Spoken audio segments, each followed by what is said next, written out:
أرضي قلت واسدي ليس واسدار أرتيو أكتوى بركي.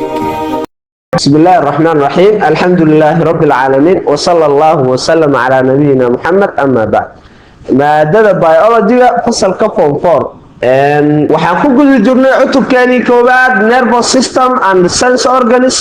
waxaan soo gaarnay casharkeena lixaad. casharkan lixaad waxaan uga hadli doonaa insha Allah spinal cord xangulaha ayaan uga hadli doonaa. waxaa hore usoo qaybinay walxaha dareemaya habdhiska dareewadka ee jirka ibni aadam ku jiro laba qaybood oo usoo kala qaybinay. qaybna waxa waaye central nervous system, qaybna peripheral nervous system. Central nervous system ka ayaa waxa u kala qaybinay marka laba qaybood, brain oo maskaxdii ahayd iyo spinal cord oo ahaa xangulihii. maanta marka waxaa ku baranaynaa halkan xangulaha. ardayda cashirka marka aad dhameeno waxaad awood u yeelan doontaan in aad sheegtaan oo sharaxaad ka bixisaan xangulaha maxaa la dhahaa, siduu u yaalaa, intuu ku jira, shaqada uu qabto maxay tahay. sidoo kale waxaad sharaxaad ka bixin doontaan oo awood u yeelanaysaan in aad sheegtaan reflex action-ka qeybaha uu kala qaybsamo. labada qaybood in uu kala qaybsamo, labada qaybood uu kala qaybsamo in aad sharaxaad ka bixisaan ayaad awood u yeelan doontaan insha Allah. waayahay spinal cord maxaa waa hadaba? spinal cord hadda sawirka kaaga muuqdo waa ushaan dheer ee ku dhex jirto lafdhabarta gudaheeda xarigaas dheer ee dareenwadaha ah ayaa waxaa loo yaqaanaa spinal cord. waa kana spinal cord. marka central nervous system-ka wuxuu ka kooban yahay maskaxdii qaybteed iyo qaybtii spinal cord xangulihii. waayo spinal cord-ka markii gudaha aad fiiriso lafta waa kana wareegaas ayuu ka samaysan yahay, sphericalkaas waaye, waa mid wareegsan ama cylinder, waa qaabkaas dhullubada oo kaleeto ayuu u yaalaa, waana mid dheer, lafta ayuu sidaas ugu dhex jiraa, daloolka godka lafdhabarta ayuu ku dhex jiraa. waayo spinal cord marka waa elongated cylinder part of the central nervous system. central nervous system-ka habdhiska dareewadka dhexe qaybta waa qayb ka mid ah oo ah elongated, waa mid dheer oo sida cylinderka oo kale oo habaysan. waayahay iyada waxaa difaac siiya ama ku hareereysan vertebral column, lafdhabarta ayaa ku hareereysan. lafdhabartana waxay u tahay difaac ayay u tahay. sidoo kale waxaa ku hareereysan oo ku dahaaran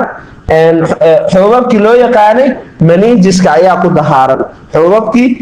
meningiska ee hore aan usoo baranay ayaa ku dahaaran. sidoo kale waxaa ku dahaaran dareere loo yaqaano. sidoo kale waxaa difaac siiyo oo maxaa la lahaa difaaco jugta iyo waxaas ka ilaaliyo dareerahaas oo loo yaqaano cerebrospinal fluid. dareeraha marka wuxuu siinayaa protection ayuu siiyaa cerebrospinal fluid. marka spinal cord waxaan ku qeexnay waa qaybta dheer sida dhullubada oo kale ah ee ku jirto lafdhabarta gudaheeda ee ka tirsan central nervous system-ka. qaybtaas ayaa waxaa loo yaqaanaa spinal cord xangulihii. waayo xangulaha shaqada uu qabto maxaa waa marka functions of spinal cord, shaqooyinka uu qabto xangulaha sida hadda meesha idinkaga muuqato. marka aan fiirino marka shaqada spinal cord-ka maxay tahay? spinal cord-ka shaqadiisa koowaad waxa waaye transfer nervous information. wuxuu gudbiyaa macluumaadka dareenka ayuu gudbiyaa. intuu u gudbinaa marka wuxuu u gudbinaa between the brain and the other parts, wuxuu u kala gudbiyaa xubnaha jirka iyo maskaxda. tusaale ahaan xubnaha loo yaqaan sense organs-ka macluumaadka ay soo gudbiyaan ayuu wuxuu usii gudbinayaa maskaxda, ayuu usii gudbinayaa the brain, maskaxda ayuu u gudbinayaa. markuu maskaxda u gudbiyo fariimihii ama amaradii ay soo dirto oo kale iyagana wuxuu usii gudbiyaa other parts of the body, qeybaha kale ee jirka. balse marka laga reebo qeybaha kale ee jirka, marka laga reebo head region, qaybta madaxa iyo qoorta xigto, qaybtaas head region-ka ama madaxa iyo wejiga oo kale waxaa ku shaqo leh asaga neerbayaal gaar ah oo loo yaqaano cranial nerves oo ka tirsan peripheral nervous system-ka qaybtaas ayaa ku shaqo leh asaga marka spinal cord-ka wuxuu macluumaad ku kala gudbiyaa kaliya maskaxda iyo jirka qaybaha kale marka laga reebo madaxa qaybtaas madaxa iyo wajiga waxa ku hareeraysan sidoo kale shaqada labaad ee uu qabto waxa waaye wuxuu kontroolaa simple reflex action jawaabnaqa fudud marka falnaqa fudud ayuu kontroolaa falnaqa fudud maxaa ka wadnaa marka hadda fiiri tusaale ahaan gacantan marka aad fiiriso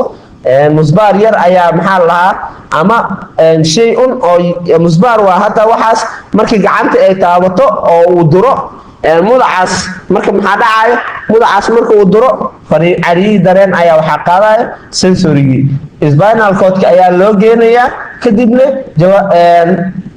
falnaq degdeg ayaa la sameynayaa oo gacantii ayaa si dhaqso ah loola boodayaa marka saan markii la fiiriyo hadda sawirkan kuu muuqdo waxaa loo yaqaanaa reflex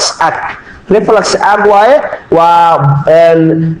wareegii uu marayo reflexiga marka falnaqan marka la sameynayo ayaa waxaa loo yaqaanaa simple reflex marka midkan oo kale hadda simple reflex la falnaq oo waxa waaye uu sameynayo jirka ama xubnaha jirka ay sameynayaan oo si degdeg ah sidoo kale qofku markuu ku istaago dab oo kale muxuu sameynayaa isla markii lugti hadduu lugta saaro dabki wuu la boodayaa kaasoo kale waxaa loo yaqaanaa asna falnaq degdeg ah marka falnaqa aan aragno reflex action waxaa loo yaqaanaa falnaq waaye falnaq af Soomaali ahaan waxa waaye reflex action jawaab celin waa la dhihi karaa laakiin af Soomaaliga saxda ah wuxuu noqonayaa reflex action falnaq waaye falnaqaas marka muxuu yahay falnaqa waxa waaye reflex action-ka waa rapid automatic response waa jawaab celin ama ka jawaabid in laga jawaabo stimulus cariyo dareen in si degdeg ah looga jawaabo jirku uga jawaabo asagoo marka automatic ah ereyga automatic maxaa waaye automatic waxa waaye marka jirka waa marka aanan laga fikirin jawaab celinta la sameynayo ka fikir uma u baahno automatic isla markii jawaabta ayaa laga celinaa tusaale ahaan dabka markaa ku istaagtid ma ka fikiraysid inaad lugti la boodo ma ka fikiraysid markaas oo kale waxaa leeyahay automatic marka falnaqa waxa waaye reflex action-ka waa jawaab celin rapidly automatic response waa jawaab celin degdeg ah kaasoo lagu sameynayo marka certain stimulus cariyaasha dareen qaarkood ayuu jirka wuxuu sameynaa falnaq tusaale ahaan hadda waxaa kaaga filan gacantan markii dabka taabato isla markii waa lala booday saa u jeedo gacantii qofkii wuu la booday markuu la booday marka falnaq waaye kana reflex aaga la jawaab celinta qaabka u dhacday ayuu kuu muujinaa marka falnaqa sidaan waaye waxaa jira marka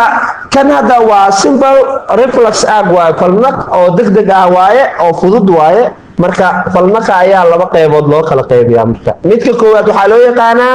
simple reflex halka midka kalena loo yaqaano conditioned reflex action iyadana qaybtan kalena waxaa loo yaqaanaa conditioned reflex action mid ayaan u qaadanaynaa marka labadooda marka waxaa ku bilaabaynaa marka qaybta simple reflex action falnaqa fudud marka muxuu yahay falnaqan waxaa keeno simple reflexiga waxaa keenayo specific single automatic response stimulus waxaa sababa hal cariye ayaa sababayo hal cariye dareen ayaa wuxuu sababaa in la sameeyo single automatic response hal jawaab celin oo degdeg ah marka tusaale hadda markaa soo qaadano sawirkan waxaa keenay in gacantan lala boodo cariye oo ah gubasho ama kuleelkaasaa keenay marka maxay keentay iyadana kuleelkaas muxuu keenay in hal mar gacantii lala boodo markaasoo kale oo uu sababayo hal cariye dareen marka uu sababayo in la sameeyo jawaab celin degdeg ah oo hal ah markaasoo kale waxaa leeyahay simple reflex action marka waxaa ku filan marka hal mar oo caryahan dareen uu dhasho ayaa waxaa dhalanayso falnaqi degdeg ahaa sidaas ayuu ku dhalanaa ma u baahna marka muddo badan in lagu celceliyo halkaas mar ayuu gacanta qofkii la boodayaa halka maroo gubto barasho ma u baahno cabaar ma saarnaanaysa ilaa uu ka barto macnaa ama inuu ku celceliyo ma u baahno isla markii wuu la boodayaa marka waatan waxaa lagu dhahay simple reflexiga ma u baahna in la barto barasho ma u baahna macnaa inaad ku celceliso ma u baahno hal cariye ayaa wuxuu dhalinayaa in aad samayso falnaqaas degdeg ah tusaale ahaan markii qofka uu la boodaayo sida sawirka hadda kaaga muuqato shay kulul marka uu taabto marka uu la boodaayo kale gacantiisa xaaladaasoo kale falnaq ayuu sameeyey sidoo kale shay oo sakiin oo kale marka ay sarto ama mudaca uu duro oo kale marka uu la boodaayo kale xaaladaas asna waa falnaq sidoo kale isha marka uu isku qabanayo qofka ishii uu isku qabanayo marka ishi wax ka gali rabaan libiqsi ayuu sameynaa ishii oo muxuu sameynaa dhab uu isku siinaa si marka ishii maxaa la lahaa marka isha markay isha horteeda ay wax soo maraan oo isha sida wax ka gali rabo camal ay noqoto markaas ayuu libiqsi sameynaa sidoo kale qunfac oo kale hindhisadoo kale intaasba dhammaantooda maxaa waaye simple reflex action waaye falnaq oo fudud waaye waxaa u gudbaynaa conditioned reflex action conditioned reflex action maxaa waaye marka midkan shuruudaha ku xiran shuruudda ku xiran waxaa waaye in uu barto waaye noolihii in uu barto waaye marka conditionedka maxaa waaye waxaa sababa asagana waa automatic response waa horta marka hore falcelin oo waxa waaye degdeg ah falcelinta degdeg ha noqotee can evoke from animal marka xayawaanada ayaa waxay sameynayaan jawaabnaqaas ama falnaqaas ayay sameynayaan taasoo uu ku dhalinayo marka falnaqaas ayaa ku dhalinayo cariye dareen oo horey meesha aanan u oolin ayaa ku dhalinayo cariyahaas dareen oo lagu bedelay marka mid horey caadi u jiray ayaa lagu bedelay marka waxaa laga wadaa macnaheeda waa wax uu horey u sameey jirin qofka marka uu barto ama noolihii uu barto uu ku celceliyo responsigaas uu sameynayo ayaa waxay noqonaysaa falnaqan oo conditionka waayo falnaqa conditionka wuxuu u baahan yahay barasho ayuu u baahan yahay barasho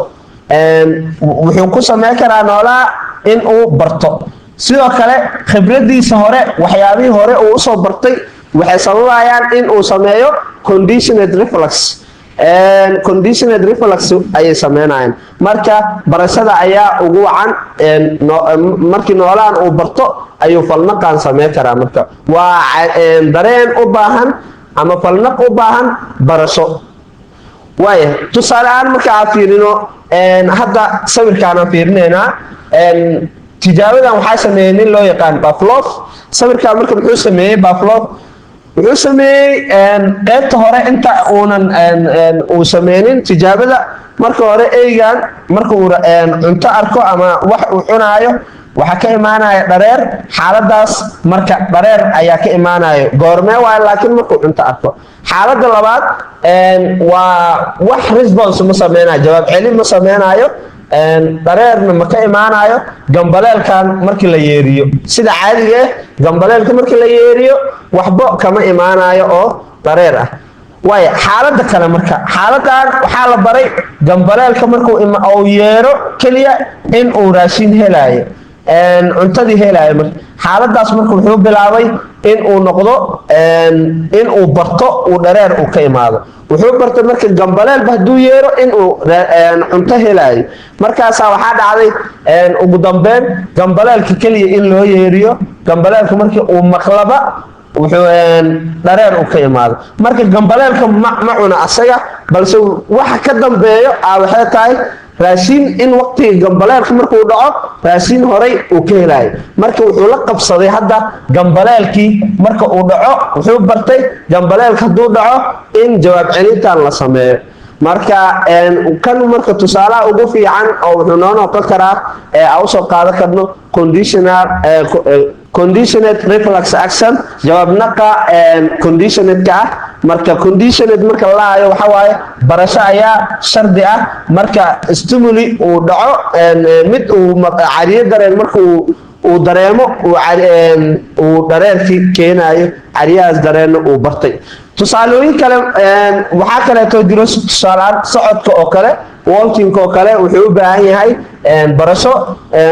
cunuga yar uu bartaa sidoo kale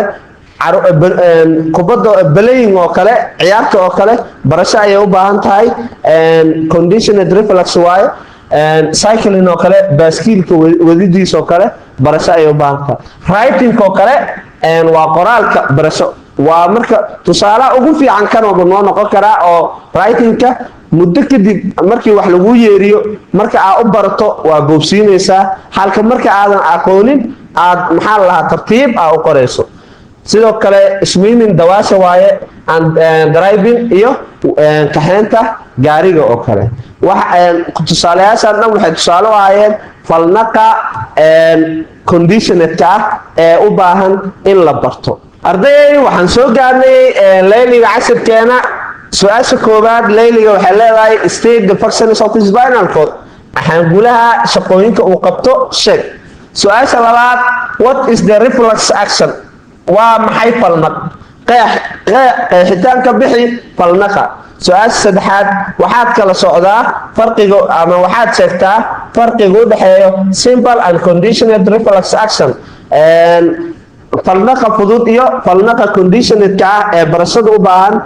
labadaas jawaab celin waxa ay kala yihiin kala sooc intaas ayaan kusoo gabagabeynaynaa cashirkeenii maanta aan ku baranay spinal cordka xangulaha iyo reflex actionka kulanti dambe oo xiiso leh ardayay aqoontu waa sidii ilays waa sida aroortiyo ogta waa barkee